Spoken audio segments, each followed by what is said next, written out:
Assalamualaikum warahmatullahi wabarakatuh. Pemirsa Niaga TV yang berbahagia, kita bertemu lagi dan melanjutkan perbincangan kita di pekan yang lalu. Tentunya masih bersama saya Dodi Fazri. Selama 1 jam ke depan kita akan membicarakan tentang internet marketing. Dan kali ini kita akan membahas mengenai berjualan menggunakan website teroptimasi. Tentunya masih bersama pakarnya, Bapak Isparmo SEO. Pak, gimana kabarnya? Alhamdulillah sehat. Ya, Pak Isparmo, kalau kemarin kita sudah masuk ke cara penggunaan website ya. Nah, kali ini berkaitan dengan website yang teroptimasi gitu ya. Nah, kira-kira untuk mungkin ini ya dulu ke pemirsa ya, biar pemirsa juga di awal ini bisa memahami juga arti dari website teroptimasi gitu. Itu seperti apa dan gambarannya seperti apa dan manfaat-manfaatnya ke depan seperti apa gitu. Ya, baik. Pemirsa Niaga TV sekalian, kita melanjutkan materi pertemuan pekan yang lalu ya, mengenai cara berjualan via online. Gitu kan, yang sudah kita bahas beberapa caranya. Salah satunya yang saya pikir harus dipunyai atau dimiliki oleh seorang pebisnis atau yang jualan via online adalah menggunakan website. Ya kan, beberapa manfaatnya sudah kita bahas kemarin, seperti dia umurnya panjang begitu kan, tidak gampang hilang website itu, kemudian sistem navigasinya yang sangat memudahkan calon konsumen begitu kan. Dan untuk pertemuan kali ini kita akan membahas tentang website yang teroptimasi begitu. Jadi sebelumnya kan kita juga sudah membahas bahwa Google itu dipakai oleh hampir 80% pengguna internet dengan jumlah pencarian per detiknya 50 ribuan kan. Nah, dari situ kemudian muncul yang namanya teknik optimasi atau SEO, itu Search Engine Optimization lah bahasa Inggrisnya. Nah, maksud web dari teroptimasi adalah web yang diterapkan langkah-langkah SEO, langkah-langkah optimasi itu agar website tersebut masuk di halaman 1 Google. Begitu. Jadi tujuannya kenapa di halaman 1? Ya karena para pencari di Google itu akan ngeklik atau mengunjungi website atau sarana online apapun yang ada di halaman 1 dibanding halaman-halaman yang lain. Begitu ya. Jadi yang paling berpotensi untuk menjadi sumber kunjungan adalah ketika dia bisa menduduki di halaman 1 Google. Itu yang namanya teroptimasi. Jadi halaman 1 Google itu kan kalau kita buka komputer, buka Google begitu ya, itu hasilnya ada 10 ranking tuh. Ya, ranking 1 sampai dengan 10. Ya, jadi dari sanalah website-website yang masuk ke halaman 1 urutan 1 sampai 10 itulah yang teroptimasi. Terutama yang ada di urutan atas. Top 5. 5 besar atau 3 besar itu yang menyumbangkan pengunjung paling besar. Begitu ya. Jadi gimana caranya tuh website kita masuk ke urutan 5 besar itu agar sering diklik begitu. Karena kalau kita pelajari perilaku orang dalam menggunakan Google gitu kan, kecenderungannya itu ada yang ketika dia mencari sesuatu cukup pakai informasi yang ada di urutan 1, 2, 3 begitu. Jadi dia hanya butuh perbandingan, cukuplah tiga penjual saja gitu kan. Misalnya ada konsumen yang perilakunya itu membanding-bandingkan harga begitu kan, tapi membanding-bandingkan harganya itu nggak sampai terlalu banyak gitu. Jadi cuman nyari selisih 1.000 perak gitu, enggak. Dia bandingkan dari 3 hasil itu cukup begitu. Ternyata harganya nggak beda-beda jauh. Ya udah, ngapain saya nyari informasi yang lebih panjang lagi gitu kan di web-web lain, di hasil yang lain gitu. Makanya kemudian kita mengantisipasi orang-orang yang seperti itu, sehingga usahakanlah website kita ada di 5 besar atau 3 besar lah, usahakan di halaman 1 Google. Jadi agar kemungkinan dikunjunginya itu makin besar, semacam itu. Ya kadang kita sudah melihat ada walaupun sama-sama di halaman depan ya, halaman pertama. Kadang kalau udah melihat yang top 3, top 5 itu ya untuk scrolling ke bawah aja kita udah males. Ya, betul, semacam itu. Apalagi kalau komputer kita layarnya kecil. Ya, kalau komputer kita 17 in gitu yang besar akan kelihatan semua. Ya kan, apalagi di komputer tablet gitu kan atau handphone yang kecil gitu, sehingga yang kelihatan paling awal itu urutan 1, 2, 3, 4, 5 maksimal, yang bawahnya sudah nggak dilihat gitu ya. Jadi sebaiknya ya kesitulah web kita menduduki itu. Betul. Macam itu. Nah, sebetulnya kalau untuk secara teknis nih ya, sedikit aja nih Pak mungkin. Antara yang si top 3 dengan yang paling bawah, itu sebetulnya terapannya sama nggak sih untuk penggunaan SEO-nya itu, gitu? Sebetulnya gitu, basicnya gitu. Ya. Jadi sebenarnya ada teknik-teknik yang oleh Google itu dalam manual Google-nya istilahnya yang bisa kita download gratis sebenarnya di Google itu, ya teknik standarnya itu ya sama, gitu kan? Ada petunjuknya itu yang harus Anda lakukan agar website Anda masuk langkah adalah seperti ini itu ada gitu. Tapi kemudian pengembangannya itu yang masing-masing orang itu bisa beda-beda gitu. Ada yang mungkin nggak ngikuti aturannya Google tapi masih bisa terbukti begitu. Ada yang seperti itu gitu. Ada yang memang betul-betul ngikuti aturannya Google. Jadi sebenarnya SEO itu adalah seni gitu. Bisa jadi satu pakai teknik berhasil, ternyata teknik yang lain pun berbeda, istilahnya berbeda jurus, itu berhasil juga. Tapi kerangka besarnya itu sama. Sama semua ya. Sama semua. Tinggal masalah kuat-kuatan implementasi nih, gitu kan. Kenapa? Ada yang di halaman 1 urutan 1 sama urutan 10. Nah, itu kuat-kuatan implementasi aja. Gitu. Bisa jadi yang halaman 1 memang kerja keras, yang urutan 1 gitu ya. Kerja keras dibanding yang lain gitu, atau bisa jadi penguasaan tekniknya orang yang di urutan 1 itu lebih mendalam dibanding yang urutan yang lain gitu. Perbedaannya kalau tadi Pak Isparmo bilang ada kerja kerasnya gitu, nah antara yang satu dengan yang top 3 berarti dengan yang top 10 gitu ya, perbedaannya itu apa ya? Makanya ada bisa dibilang yang satu kerja keras, yang satu mungkin kurang kerja keras gitu. Nah, oke. Jadi misalnya terutama website baru gitu ya, yang baru-baru di-build itu biasanya dalam 3 bulan pertama itu orang harus betul-betul intens ngoptimasi web istilahnya, begitu. Jadi bisa jadi dia tiap hari akan di depan komputer gitu kan, mengimplementasikan langkah-langkah optimasi web gitu. Nah, mungkin ada yang orang nggak telaten istilahnya ya, nggak telaten dalam mengimplementasikan itu, ya sehari dia ngoptimasi, nanti di hari berikutnya enggak, gitu kan. Dia mungkin bahkan cuma seminggu sekali, jangan-jangan tuh. Nah, itu yang nanti akan ketinggalan tuh posisinya. Sementara yang di urutan nomor 1 itu dia tiap hari intens gitu.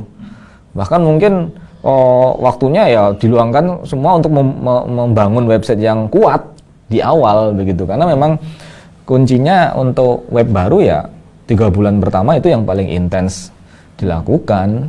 Oke. Begitu. Yang ingin saya tanyakan kembali, untuk seberapa penting gitu untuk SEO ini diterapkan pada website ya? atau blog gitu. Oke, baik ya. Motivasi istilahnya ya, bagaimana, apa sih alasan kita kenapa harus belajar SEO itu web ya? Oke. Jadi yang pertama itu, kalau kita mempunyai web yang ada di halaman 1, itu seolah-olah kita punya lapak jualan atau ruko yang berada di suatu lokasi yang strategis, yang ramai pengunjung begitu. Contohnya mungkin di pasar yang ramai atau di mall gitu.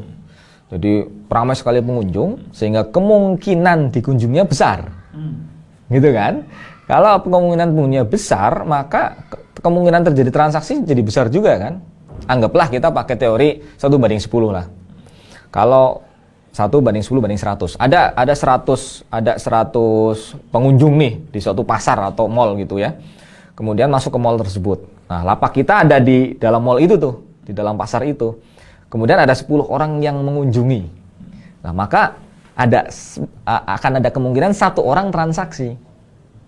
begitu. Jadi kalau website kita di halaman 1 akan terjadi seperti itu. Banyak yang nanya, bakalan banyak yang nanya ke kita melalui SMS, melalui handphone, melalui email, BBM, atau sarana komunikasi yang kita masukkan ke website tersebut. Dan harus kita respon memang, karena itu adalah calon konsumen kita kan. Biasanya kan akan tanya harganya berapa, spesifikasinya seperti apa, produk dari mana. Itu yang bakalan muncul tuh. Makanya kita harus aktif. Aktif dalam artian siap nih handphone kita, email masuk direspon gitu kan. Email SMS masuk direspon begitu. Ya walaupun mungkin jeda, tapi nggak terlalu lama gitu kan, nggak terlalu lama kita untuk membalasnya itu gitu. Sedangkan kalau website itu tidak di halaman 1 Google, walaupun mungkin websitenya sangat bagus gitu, kemudian mahal pula gitu kan, banyak fasilitasnya di situ gitu kan. Lah ya, itu seperti kita punya lapak atau ruko di dekat kuburan gitu loh. Sepi gitu kan, nggak ada orang. Kalaupun yang beli mungkin ya makhluk halus gitu. Jadi nggak ada kunjungan real sama sekali. Dan itu banyak terjadi di kita. Websitenya mahal. Biasanya website perusahaan itu mahal-mahal harganya.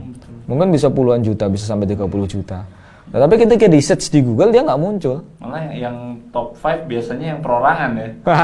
Ya itu sebenarnya karena belum ada kesadaran aja begitu. Karena seharusnya sih website perusahaan itu karena dia punya dana yang besar untuk kebutuhan promosi, memikirkan itu gitu loh.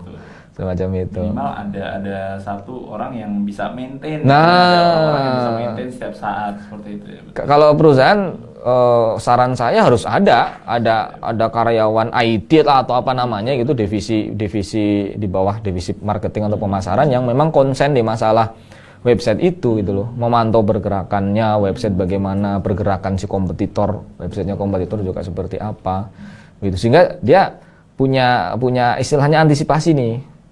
Ini harus halaman masuk, kalau sudah di halaman 1 harus dipertahankan nih begitu kan, atau rankingnya lebih baik, lebih masuk ke urutan 5 besar misalnya, 3 besar. Jadi harus seperti itu sih gitu. Iya, betul. Bisa dibilang sebetulnya treatmentnya sama aja ketika kita mungkin zaman-zaman dulu ketika kita belum mengenal internet, bahkan internet belum masuk gitu ya. Ketika kita untuk memilih tempat untuk ini kan, dari segi tempat usaha juga harus baik, tempat kita berjualan pun lokasinya juga harus diketahui orang. Ya mungkin sebetulnya terapannya sama ya, hanya memang penggunaan teknologinya yang beda gitu kan. Iya. Logika dalam internet marketing sebenarnya itu adalah persis sekali dengan logika konvensional semacam itu. Nanti di dalam implementasi SEO itu kita akan lihat itu. Jadi persis sekali kayak tadi masalah posisi web itu sama dengan pemilihan kita tempat untuk jualan kan. Betul. Semacam itu. Iya. Karena saya lihat juga di Tangerang aja, misalnya kota Tangerang itu ada satu mall gitu yang ramai sekali, tapi ada juga mall yang lain kok sepi gitu, sepi sekali gitu. Ya itu menunjukkan bahwa memang posisi itu sangat menentukan orang untuk berbisnis gitu kan, untuk berjualan semacam itu. Baik. Oke, pemirsa, jangan mana-mana, kita akan kembali setelah break yang. Assalamualaikum warahmatullahi wabarakatuh. Untuk pemirsa, teman-teman kecilku di Niaga TV, di rumah tak keluar dari batu. Ada batu yang keluar dari batu. Ya.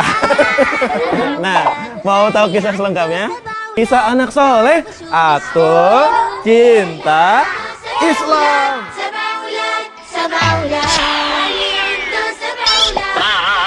Tonton dan saksikan yuk kisah anak solih hanya di Niaga TV. Toko Mesin Maxindo menjual berbagai aneka mesin makanan, mesin pengemas, mesin pertanian dengan kualitas tinggi, dan teknologi tepat guna untuk usaha dan bisnis Anda. Dengan pengalaman melayani ribuan pengusaha baik di dalam dan luar negeri, Toko Mesin Maxindo telah menjadi solusi terdepan untuk pengembangan usaha makanan dan pertanian. Kini, Toko Mesin Maxindo telah hadir di berbagai kota di Indonesia untuk memudahkan pengembangan bisnis Anda.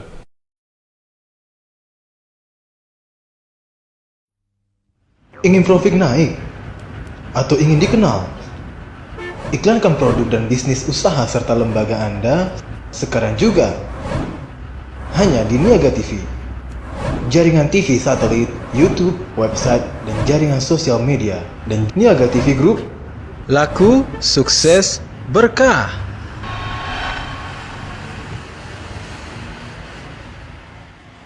UKM Go Online bersama Isparmo SEO. Pemirsa Niaga TV, kita kembali bersama Bapak Isparmo. Ya, Pak Isparmo, sekarang saya ingin menanyakan mengenai langkah-langkah ketika orang ingin mengoptimasi website. Itu seperti apa, coba langkah-langkahnya? Ya, baik. Untuk mengoptimasi website ini atau langkah-langkah SEO ya, Search Engine Optimization, itu kalau saya sederhanakan menjadi 4 langkah. 4 langkah ya, yang saya singkat dengan ROLE, ROLE. ROLE ya. ROLE kan aturan ya. Betul. ROLE itu aturan. Jadi biar memudahkan orang lah. Jadi SEO itu gampang sebenarnya. Ya, SEO itu gampang. Jadi hanya perlu mengimplementasikannya itu yang butuh kesabaran gitu ya. Beda dengan yang tadi iklan berbayar ya, kayak misalnya Google AdWords. Begitu hari kita daftar, terus website kita bisa langsung masuk halaman 1 asal bayar. Betul. Asal kuat bayar gitu. Nah, SEO itu akan butuh kesabaran implementasinya. Jadi website misalnya hari ini kita terapkan teknik-teknik SEO, nggak hari ini juga bisa muncul di halaman 1 begitu. Dia butuh waktu mungkin bisa sebulan, 2 bulan, tergantung dari tingkat persaingan ya, dari website-website kompetitor yang lain begitu. Jadi saya kelompokkan atau saya buat menjadi 4 langkah sederhana lah istilahnya ya, karena kalau didetailkan sangat banyak sebenarnya langkahnya. Nah, cuman secara garis besar, 4 langkah mudah lah paling gampang begitu. Yang saya singkat dengan ROLE, ROLE. R itu dari research, ya, research kata kunci atau riset pasar, ya. Kemudian O itu on page SEO atau optimasi internal. Kemudian L itu link building atau backlink atau optimasi eksternal. Ya, dan E, evaluation, itu mengevaluasi keberhasilan penerapan SEO kita. Nah, kita bisa melakukan ini semua dengan gratis, dengan bantuan-bantuan tools gratis yang ada di internet maupun software-software gratis. Jadi enggak harus pakai sesuatu yang berbayar, kita harus beli software yang berbayar, enggak harus begitu. Jadi ROLE, role, ya, research on page, link building, dan evaluation. Itu langkahnya. Jadi untuk research berarti kan penelitian ya, riset. Mungkin seperti survei ya. Nah, kaitannya mungkin bisa dicontohkan Pak seperti apa gitu ya untuk kaitan dengan SEO ini. Ya, research, riset lah ya, bahasa Indonesia riset gitu kan, riset pasar. Ini sebenarnya seperti kita lakukan ketika kita mau buka lapak. Ya kan, kalau kita mau buka lapak yang gampang aja lah, misalnya nggak usah yang bentuknya ruko ya, yang bentuknya ngemper lah istilahnya gitu ya, kaki 5 gitu. Ya.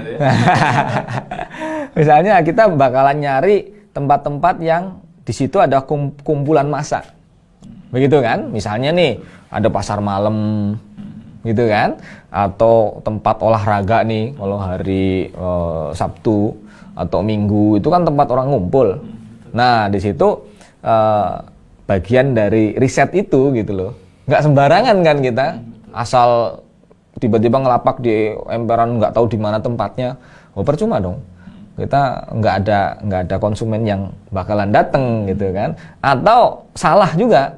Bisa jadi salah mencari tempat. Betul itu rame, tetapi tidak sesuai pasar kita, segmen pasar kita. Produk kita nggak laku. Nah, berarti misalnya kalau ada pas penerimaan rapot begitu ya, seharusnya kan kita nawarkan pendidikan kursus begitu kan. Ternyata yang kita tawarkan yang lain gitu. Kita jualan alat mancing misalnya di situ, ya nggak bakalan laku gitu kan, walaupun banyak orang gitu kan.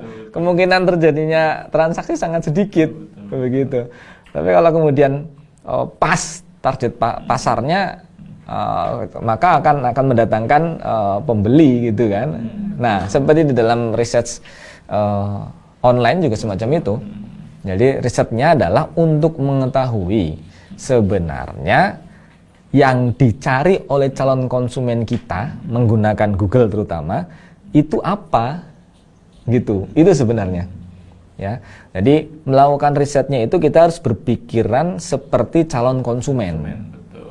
Gitu. Jadi posisikan kita itu sebagai calon konsumen. Minatnya. Nah, begitu. Jadi kira-kira apa nih yang dia ketik di Google itu apa? Begitu. Jadi harus dimulai. Ya. Nah, bahasa di SEO-nya itu research keyword, research kata kunci begitu. Jadi itu yang harus ada di logika kita ya ketika mau melakukan riset itu begitu. Jadi ya memang di awal itu kita melakukan hipotesa seperti kita penelitian dalam secara umum. Oh, hipotesa saya, perkiraan saya, orang akan ngetik ini, gitu, ya. Orang akan mengetik di Google ini, gitu. Itu perkiraan memang di awal. Kita bergerak dari kata perkiraan itu, belum tahu pasti sebenarnya apa sih, itu belum tahu pasti. Ya, jadi baru setelah kemudian kita ketikkan di Google, nah nanti baru ketahuan dari situ, Betul. semacam itu. Oke. Terus kaitannya dengan tren. Nah, untuk ada nggak risetnya tersendiri gitu untuk SEO sendiri gitu? Ya, jadi untuk melakukan riset keyword itu kita akan menggunakan bantuan Google nih, ya, menggunakan bantuan Google. Ada 3 tools ya, ada 3 tools di Google yang bisa kita pakai dan itu gratisan. Kita hanya perlu punya email Gmail. Ya, kita punya itu dan email itu kan gratisan juga. Ya, dengan satu email Gmail itu akan banyak hal yang bisa kita lakukan untuk keperluan SEO. Ya, karena kita memang kan mentargetnya kan Google nih. Jadi kita akan memakai tools-toolsnya Google. Nah, untuk melakukan research kata kunci ini, ya, research pasar ini, yang 3 tools yang akan kita pakai adalah yang pertama namanya Google Suggest. Ya, okay. Google Suggest. Yang kedua Google Keyword Planner, ya, GKP gitu disingkatnya. Kemudian yang ketiga Google Trend. Oke, itu semua tersedia di Google ya. Sedia Google. Syaratnya kita terdaftar sebagai pengguna Google, ya? Betul, Gmail. Gitu. Jadi saya ulangi Pak ya untuk pemirsa sekalian, untuk melakukan research pasar, research kata kunci untuk mengetahui perilaku calon konsumen kita ya yang mencari informasi menggunakan Google, kita akan menggunakan tools yang namanya yang pertama Google Suggest atau Google Suggestion. Ya, suggest itu kan bahasa Indonesianya kan menyarankan gitu ya, si Google-nya menyarankan. Kemudian yang kedua Google Keyword Planner, ya, dan yang ketiga Google Trend, macam itu. Dan ini gratis. Beda dengan riset pasar. Kalau konvensional kita bisa harus bayar orang gitu kan, harus nyari data statistik kemana begitu, betul. Ya kita harus bisa begitu kan, karena sesuatu sangat murah ini. Ya, jualan via online itu segala sesuatunya bisa tanpa modal sama sekali gitu, atau relatif sangat kecil lah modalnya, semacam itu. Kita hanya butuh laptop sama koneksi internet. Yang lain bisa kita kerjakan dengan barang orang lain begitu, termasuk research ini gitu. Datanya jelas valid karena data yang kita ambil untuk research kata kunci ini ya betul-betul data real dari Google, semacam itu, real sekali. Lalu langkah selanjutnya on page ya, 4 langkah mudah ini. Yang kedua on page, yang mungkin bisa dijabarkan lebih ini Pak, silakan. Oh ya, mungkin sebelum ke sana saya lanjutkan riset dulu nih. Belum selesai risetnya. Belum selesai. Masih banyak nih risetnya, harus diceritain satu-satu. Jadi kita mulai dari Google Suggest ya. Google Suggest ini. Jadi Google Suggest itu adalah mungkin pemirsa sekalian kalau mau praktek silahkan, gitu kan, dibuka komputernya, kemudian buka Google, ya. Jadi contohnya begini, kalau saya mau jualan gula merah, ya, yang contoh lah yang sering saya gunakan sebagai contoh, gula merah. Jadi kita, ya, yang jadi pertanyaan pertama adalah kalau calon konsumen kita mau nyari gula merah, yang diketik di Google itu apa? Itu. Nah, mungkin kita bisa memperkirakan itu dulu nih. mengumpulkan data itu dulu nih. Gitu. Jadi menurut Pak Dodi apa tuh yang diketik di Google? Ketika nyari gula merah, Nyari gula merah. saya ketik gula merah. Ah, gula merah ya. Oke. Gula merah murah. Gitu. Oke, baik. Ya, itu salah satunya kayak gitu. Betul. Cara berpikirnya memang seperti itu. Betul. Pasti yang pertama biasanya adalah kata dasar. Tuh, gula merah dulu. Gula merah ya kan, nama produknya kan. Selanjutnya terpikir nih, mau nyari yang murah apa yang mahal? Nah. Kualitasnya bagaimana gitu? Pasti nyari yang murah dong, kebanyakan orang. Ya, oke, betul, mas, seperti itu cara berpikirnya. Jadi kata dasar adalah yang kemungkinan paling besar diketikkan orang, ya, di Google semacam itu. Cuman memang kemudian ketika kita hanya mengetikkan kata dasar di Google, ya, yang akan muncul di halaman pertama Google itu terutama adalah biasanya web-web yang berkaitan dengan artikel tentang gula merah. Definisi gula merah. Nah, cara kayak gitu. pembuatannya bagaimana? Betul. Atau jangan-jangan Wikipedia yang muncul. Nah, betul. Atau salah fokus jadinya. iya, kalau nggak Wikipedia, yang muncul adalah web-web berita. Gitu. Biasanya seperti itu. Kalau hanya mengetikkan kata dasar, sehingga pencariannya itu jadi nggak efektif. Wong saya cuma mau beli kok, saya nggak butuh artikel gitu. Ya, jadi kayak saya misalnya, saya pedagang kue nih, mau nyari gula merah. Kalau artikel yang keluar cara membuat gula merah lah, ngapain, saya nggak butuh artikel itu gitu kan. Karena tidak berniat untuk membuat Gula merah. Saya mau membuat kue gitu kan. Gula merah itu hanya salah satu bahan gitu kan. Nah, makanya kemudian nanti ada istilah yang namanya buying keyword. Buying keyword. Ya, jadi kata kunci yang berhubungan dengan pembelian. Nah, tadi kan Pak Dodi sudah menyebutkan murah. Betul. Nah, gula merah murah. Nah, murah itu adalah buying keyword. Di dalam online ya, di dalam SEO itu namanya buying keyword. Nah, yang lain kira-kira apa Pak Dodi? Buying keyword yang lain. Gula merah murah, kualitas terbaik. Boleh. Bisa jadi. Atau yang paling gampang adalah kita membidik geografis yang dekat dengan kita. Oke. Gula merah murah Jakarta. Nah, itu maksudnya. Semacam itu. Kalau kita jualannya, tempat tinggal kita di Jakarta, ya bidiklah kata tempat. Sekitaran Jakarta. Di sekitar Jakarta. Jadi, kenapa seperti itu? Karena kecenderungan orang mencari sesuatu itu yang dekat dengan dia. Walaupun online ya. Kenapa? Karena ketika dia mau transaksi, begitu, ketika tempatnya dekat, kalau terjadi penipuan di sana, tinggal didatengin tuh tempatnya. Gitu. Itu psikologis calon konsumen semacam itu di online. Ya.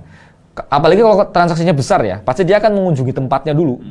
Misalnya kalau transaksi di atas 1 juta, ya, dia sistem pembeliannya itu kalau nggak minta cash on delivery, gitu kan, barang ada, dia bayar COD, atau dia datang dulu ke tokonya. Ini bener nggak jualan? Karena kan banyak sekali terjadi penipuan kan. Orang minta DP dulu nih sudah 50% gitu, barang nggak dikirim-kirim. Itu kan banyak sekali kan terjadi semacam itu di online, dan memang ya potensi kejahatannya di situ memang gitu. Biasanya tawarannya menggiurkan. Wah, ini nih ada handphone murah nih. Bisa jadi harganya 30%, 40% lebih murah gitu kan. Dari Batam nih gitu kan. Black market gitu biasanya kan. Silahkan kalau mau beli, saya minta DP dulu. Lalu barang dikirim. Oh, padahal nggak dikirim. Nah, maka kemudian kecenderungannya orang bakalan membidik tempat penjualan itu yang dekat dengan lokasi tempat dia tinggal. Semacam itu. Makanya kemudian nama tempat itu jadi buying keyword juga. Jual misalnya gula merah Jakarta kayak tadi. Gula merah murah Jakarta. Gitu, semacam itu. Itu memang yang gampang, istilahnya masuk logika. Ya. Si customer itu betul. Semacam itu. Betul. Kalau yang harga-harganya mungkin di bawah 100.000, mungkin orang nggak mikir gitu juga sih. Lah, hilang ya udahlah, nggak apa-apa 100.000. Mungkin semacam itu. Tapi kalau yang transaksinya udah di atas 500.000 atau udah jutaan, itu pasti orang mikir masalah kepercayaan gitu. Semacam itu. Nah, untuk yang lain kira-kira buying keyword apa lagi nih? Gula merah murah Jakarta. terbaik, misal kualitas terbaik gitu Nah, ya. oke, yang lain. Oke. Gula merah murah Jakarta. Jual. Oh iya. Nah, kata-kata jual itu pasti orang memang mau beli gitu kan. Mungkin 90% memang mau beli gitu. Kalau cuma gula merah murah Jakarta bisa jadi keluar produsennya.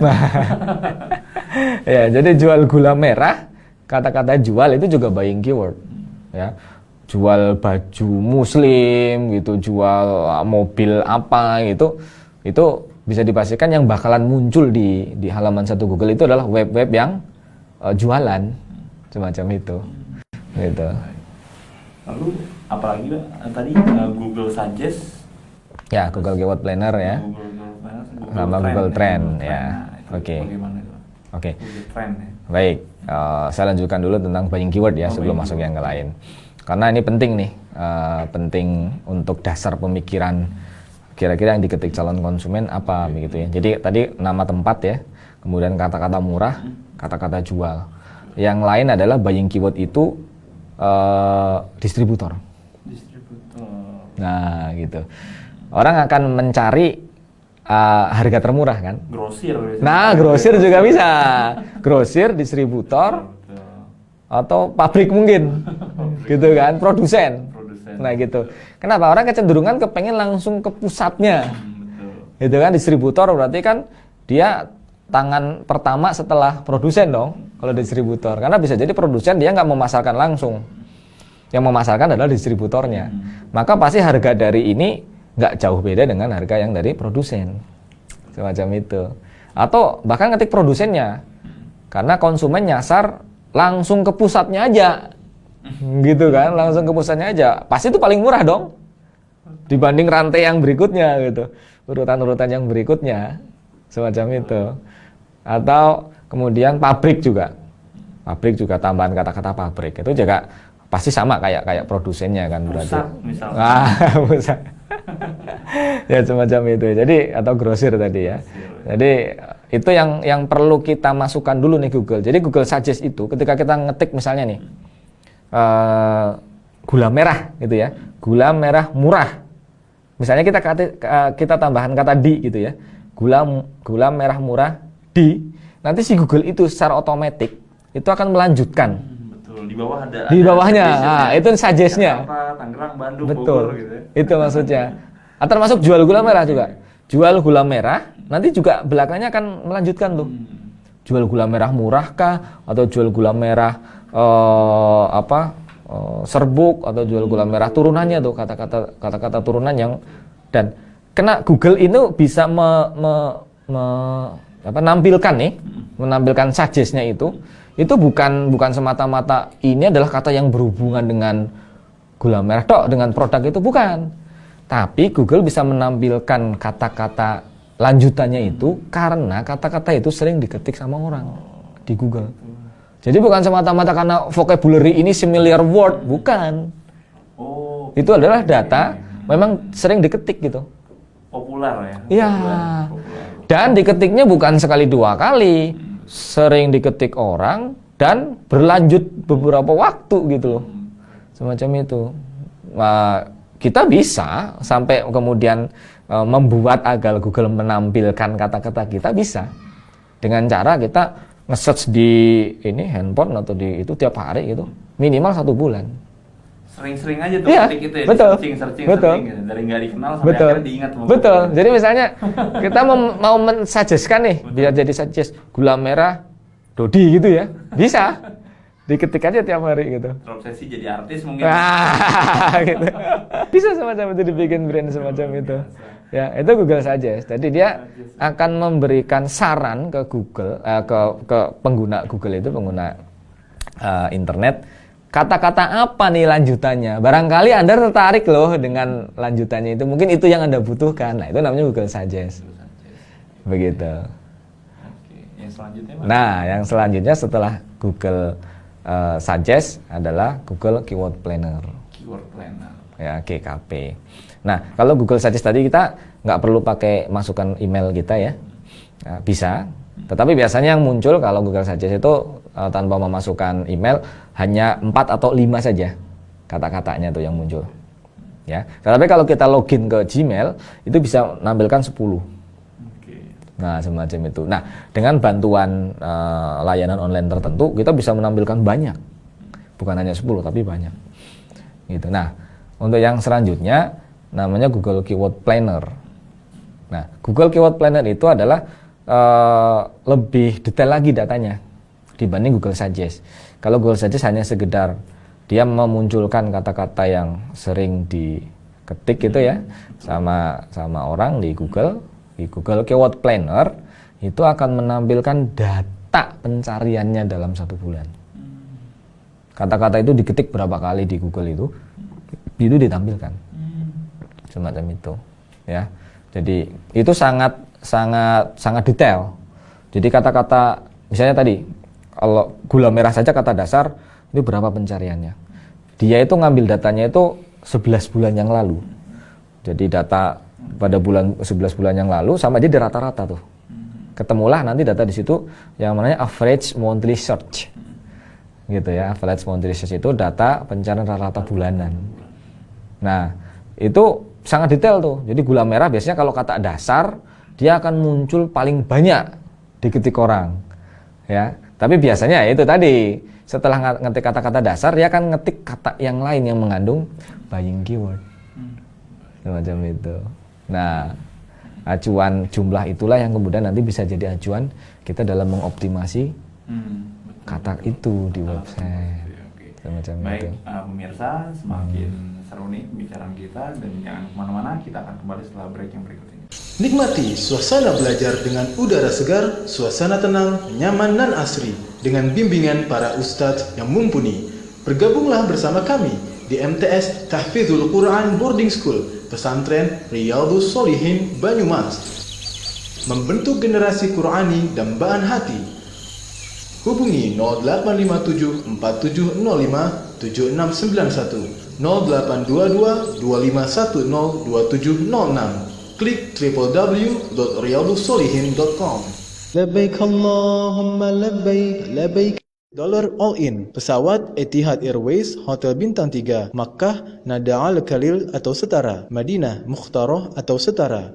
Harga sudah termasuk perlengkapan dan visa. Eksekutif bintang 5, harga $2.250 US dollar.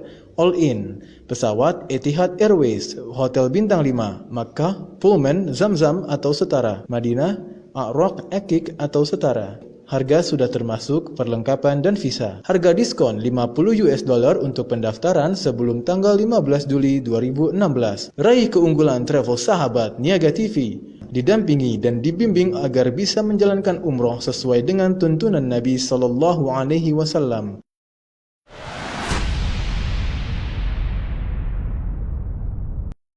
Bingung mau usaha? Atau bingung ide usaha? Atau takut terjebak pada usaha haram?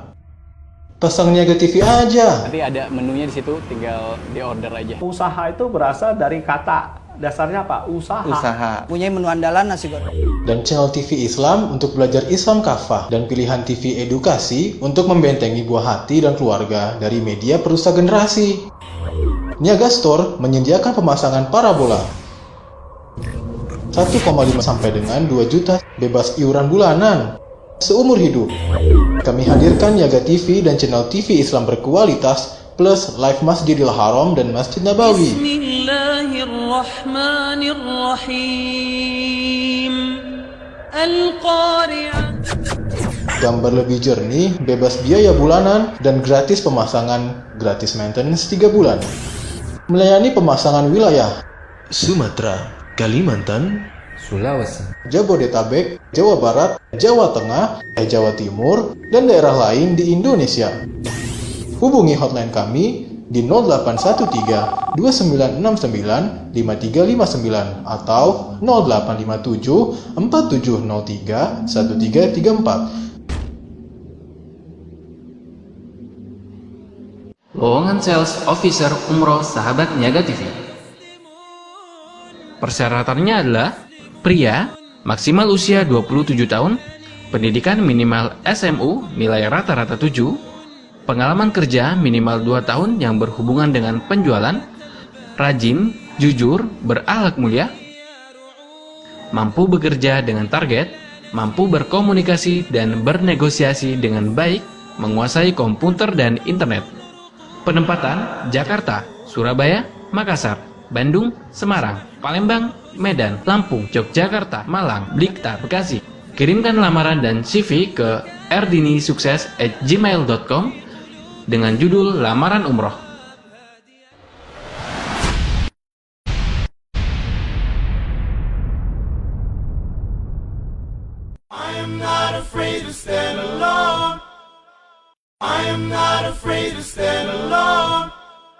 Semarakkan hari-hari ceriamu dengan self-balance scooter.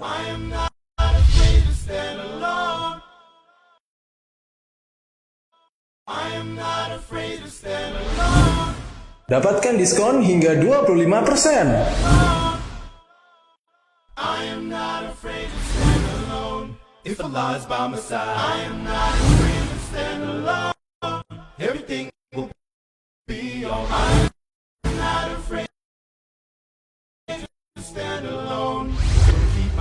UKM Go Online bersama Isparmo SEO. Pemirsa nih yang ke TV, kita kembali lagi masih membahas tentang internet marketing. Kalau saya sebagai awam mungkin mengartikannya ya perencanaan untuk kata kunci. Keyword gitu ya, Betul. kata kunci gitu. Nah, Betul. kita bisa dilanjutkan Pak kira-kira untuk definisinya dan seperti apa contohnya. Baik, jadi di keyword planner tadi itu kita bisa mendapatkan data ya, kata kunci yang kita masukkan ke situ. Misalnya tadi gula merah, itu pencarian bulanannya itu berapa? Gitu kan, rata-rata pencarian bulanan dari 11 bulan yang lalu, data 11 bulan yang lalu itu bakalan ada. Nah, itu sebagai dasar nanti untuk dioptimasi gitu. Jadi kata-kata itu nanti yang paling banyak yang mana? Nah, gitu yang kita optimasi itu semacam itu. Jadi apakah menggunakan kata-kata jual kah? Tambahan kata-kata jual, atau kata-kata tambahan murah, atau kata-kata tambahan tempat. Gula merah di Jakarta, gula merah murah di Jakarta, itu bisa ketahuan tuh. Nah, yang terbanyak itulah yang menjadi potensial keyword atau kata kunci yang harus dioptimasi. Utama, ya. Nah, itu semacam mungkin itu. kita bisa kreasikan dengan tambahan-tambahan apa yang memungkinkan. Betul. Itu fungsinya pertama ya. Jadi untuk mengetahui kata kunci yang paling banyak lah ya, yang termasuk paling banyak ya. Data yang muncul di Google Keyword Planner ini adalah yang jumlah pencarian rata-rata bulannya itu minimal 10. Itu yang bakalan muncul. Jadi bisa jadi nih kata-kata yang tadi kita ada di Google Suggest itu kita coba masukkan ke sini, hasilnya 0. Bisa jadi gitu. Karena Google Keyword Planner hanya menunjukkan data yang minimal 10 pencarian bulanan. Jadi 10 kali diketik Google tuh dalam 1 bulan ya. Betul. Itu yang ditampilkan. Kemudian yang berikutnya di Google Keyword Planner itu juga kita bisa mendapatkan data terjadinya grafik pencarian tuh. Grafik pencarian bulanannya 11 bulan yang lalu. Jadi kayak tadi kan tiap bulan ada jumlah pencariannya. Nah, dari sana kita bakalan bisa mempersiapkan diri pada bulan apakah terjadi pelonjakan, pada bulan apakah terjadi penurunan. Artinya kita bisa mengatur produksi kita, gitu. Jadi misalnya nih kata-kata produk gula merah terutama ya, itu di grafik pencarian itu akan terjadi kenaikan permintaan. Kenaikan permintaan itu kan bisa dilihat dari kenaikan pencarian kan, itu kan berarti berbanding lurus gitu kan. Pada bulan awal-awal tahun. Kira-kira kenapa coba Pak Dodi? Kenapa gula merah itu bisa terjadi kenaikan permintaan pada awal bulan awal ini nih, mulai Januari, Februari itu akan ada kenaikan. Kira-kira kenapa Pak Dodi? Kalau kita mencoba berpikir logika konsumen kita nih. Karena itu bisa diketahui. Ya, itu bisa diketahui di data Google Keyword Planner itu. Betul. Mungkin karena ini ya mungkin dari segi konsumen yang memang untuk produksi ya. Nah, betul. Jadi awal tahun mungkin waktu yang tepat untuk starting usahanya atau apa menggunakan bahan baku tersebut. Oke, bisa jadi semacam itu. Yang saya amati adalah gula merah adalah bahan baku produksi makanan. Nah, pada awal tahun itu ada makanan yang bakalan diproduksi besar. Tahukah makanan itu? Permen ya. Kak, kue bulan. Kue bulan. Kue keranjang itu loh. Iya, oke. Ya kan? Itu bahan bakunya sebagian besar adalah gula merah. Ya.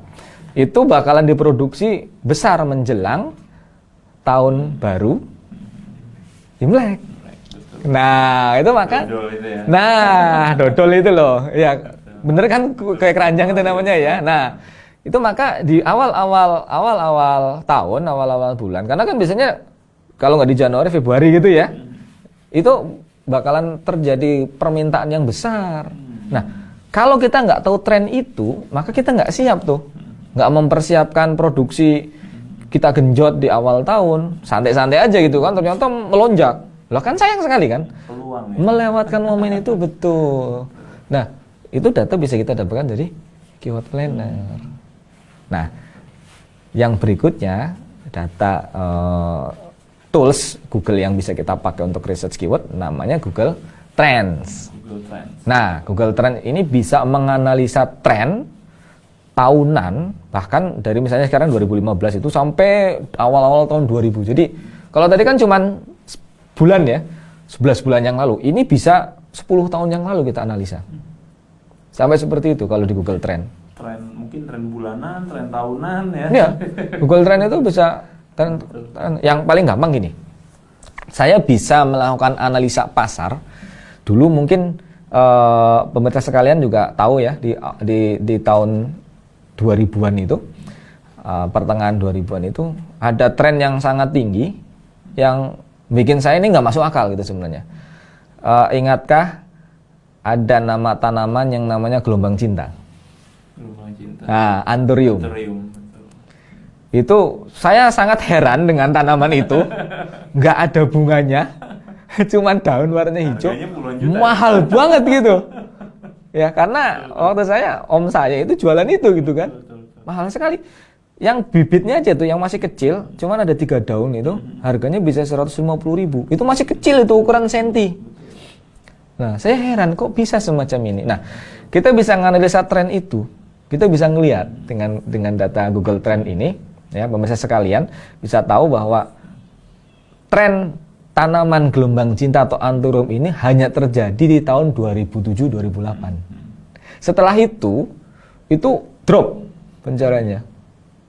Itu bahkan hilang tuh sampai sekarang, bisa hilang. Nah itu Google Trend itu gunanya, menganalisa tahunan, ya, multi years bisa kita tahu. Selanjutnya ikan lohan mungkin ya. Nah bisa kita analisa, betul sekali. Itu juga tren kan, itu tren yang sesaat kan, semua heboh sesaat gitu, terus habis itu hilang. Atau yang baru heboh lah, yang baru heboh. Nah benar sekali, saya mau ngomong itu. Jalan-jalan sampai macet tuh ya. Yang Wah, parkir luar biasa. Di kios batu akik tuh, Betul. luar biasa. Tiba-tiba muncul marketplace batu akik itu kan. Di mall-mall itu ada 1 lantai semua batu akik bahkan sampai seperti itu. Nah, sekarang kan trennya saya amati itu drop sekali. Makanya saran saya nih pemirsa sekalian, kalau sekarang punya batu akik yang aneh-aneh segera dijual. Iya kan? Mumpung masih laku gitu. Besok-besok Wah, besok nggak tahu. juga menjual. Betul. Kecuali batu-batu akik yang memang berharga sekali ya, kayak tidak akan turun, betul, ya. merah delima atau blue sapphire. Kamaya. Nah, yang punya nama lah istilahnya. Tapi kalau obrolin ya analisa pasar nih, memang kita membicarakan pasar karena real yang terjadi di lapangan semacam itu. Tapi kalau yang aneh-aneh kayak nggak tahu nama batu akik itu macam-macam kan. Ada gambarnya wayang aja di mahal sekali gitu kan. Itu kan tren sesaat ya. Jadi di situ tuh enaknya kalau kita menggunakan sarana-sarana online untuk mengetahui tren data penjualan. Maka sekarang ya udah jangan jualan yang trennya sudah mulai ditinggalkan. Berpikirlah yang lain yang masih trennya stabil atau bahkan naik. Everlasting. Yes, everlasting. Misalnya kayak kita mau jualan kue juga ya, kue lebaran itu. Maka jualannya adalah dimulai start dari 2 bulan sebelum Lebaran, sebelum puasa ya bahkan. Jadi 1 atau 2 bulan sebelum puasa itu trennya udah mulai naik tuh. Tetapi begitu menjelang akhir Lebaran itu ya, sudah mendekati Lebaran itu trennya sudah mulai turun. Jadi orang siap-siap belanjanya memang pas puasa begitu. Jadi tren yang sangat tinggi adalah di pertengahan puasa. Setelah itu ya drop lagi. Nah, itu tren-tren sesaat seperti itu yang bisa kita manfaatkan untuk jualan sesaat memang gitu. Ya kalau kita jualannya kayak baju untuk kebutuhan sehari-hari ya pasti trennya stabil. Semacam itu.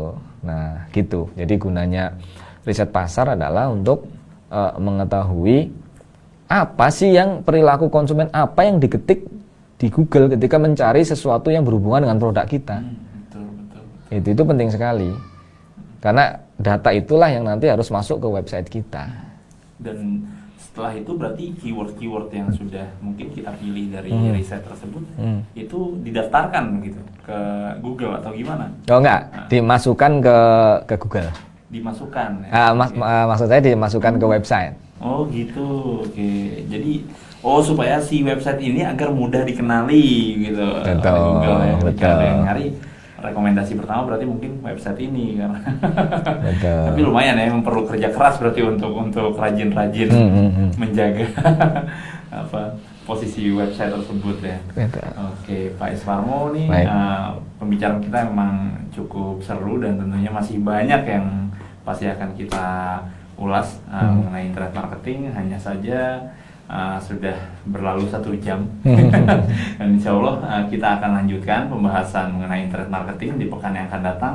Tentunya masih bersama saya Dodi Fazri dan juga Bapak Isparmo, CEO. Terima kasih banyak. Assalamualaikum warahmatullahi wabarakatuh. Waalaikumsalam warahmatullahi wabarakatuh.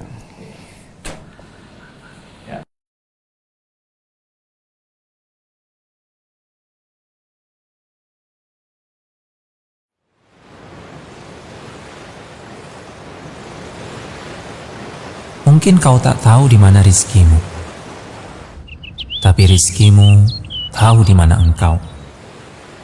Dari langit, laut, gunung, dan lembah,